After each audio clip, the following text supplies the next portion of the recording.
Merci, messieurs les présidents, mesdames et messieurs les élus du Césaire, chers collègues, mes deux vice-présidentes, merci à vous.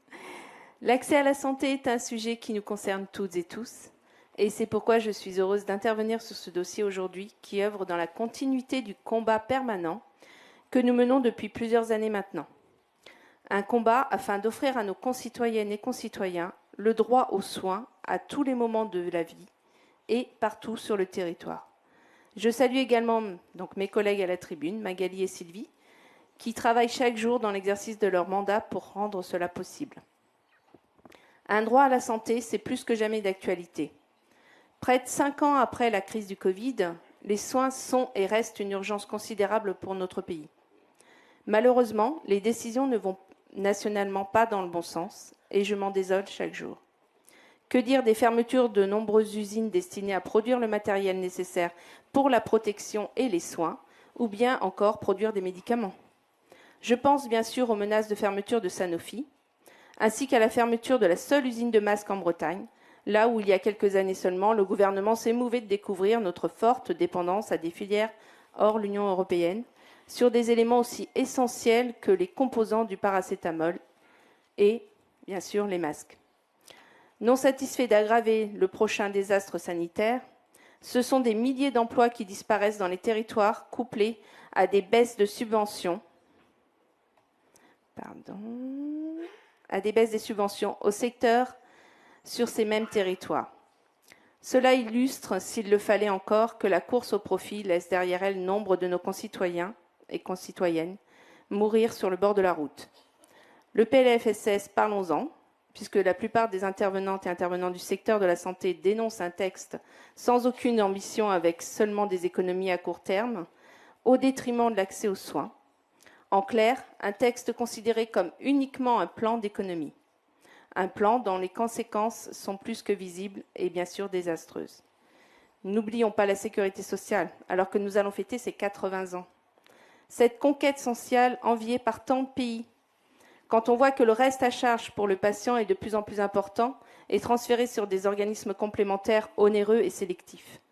Depuis des années, la sécurité sociale encaisse les coûts de la part du gouvernement qui atrophie son action en réduisant son champ d'intervention. De ce fait, les cotisations augmentent, ce qui creuse encore et encore le fossé de la difficulté à accéder à une mutuelle. Aujourd'hui, pas moins de 3 millions de personnes sont ainsi sans mutuelle. Pourquoi ? Vous le savez tous ici, choisir une mutuelle ne devrait pas se faire en fonction du revenu, mais des options de remboursement nécessaires. Mais le cercle vicieux est là. Puis-je m'offrir une mutuelle digne de ce nom, qui me permettra de me soigner sans m'appuyer la tête sous l'eau lors d'un arrêt maladie? Écrit comme cela, c'est aberrant, et ça l'est bien entendu. Bien prompte à marquer sa différence vis-à-vis de M. Trump, notre gouvernement construit pourtant un système à l'américaine. Un système inégalitaire et antisolidaire, dont l'issue malheureusement n'est pas fameuse, la disparition de la sécurité sociale. Enfin, le service public hospitalier, qui, depuis la mise en place de la T2A, la tarification à l'activité, se voit en difficulté financière, fermeture de lits et de services. Pire, il est mis en concurrence avec les cliniques privées.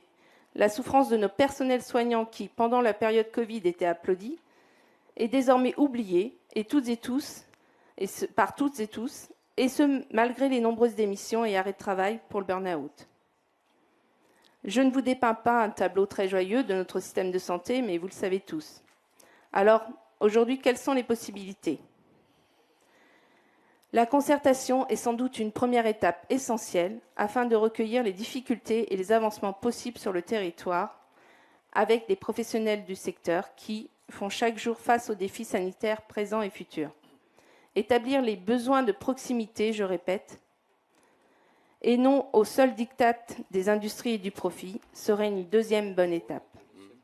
L'État doit reprendre ses responsabilités, redonner la sécurité sociale aux représentants des travailleuses et travailleurs et faire le nécessaire pour un accès aux soins pour toutes et tous, et ce, sur tout le territoire. Voilà pourquoi, dans l'urgence, notre région a donc décidé d'apporter son aide au secteur de la santé dans le cadre de l'aménagement du territoire, bien que cela ne soit pas une compétence obligatoire, cela a déjà été dit.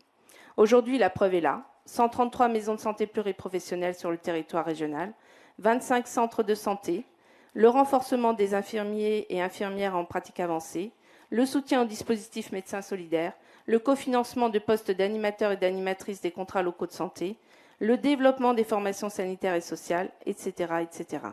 Ce sont des dizaines d'actions soucieuses des réalités de chaque territoire, menées en partenariat avec les différentes collectivités qui construisent un tissu de santé cohérent et de proximité, en accompagnant celles et ceux qui dédient leur vie à sauver celle des autres. Je vous remercie.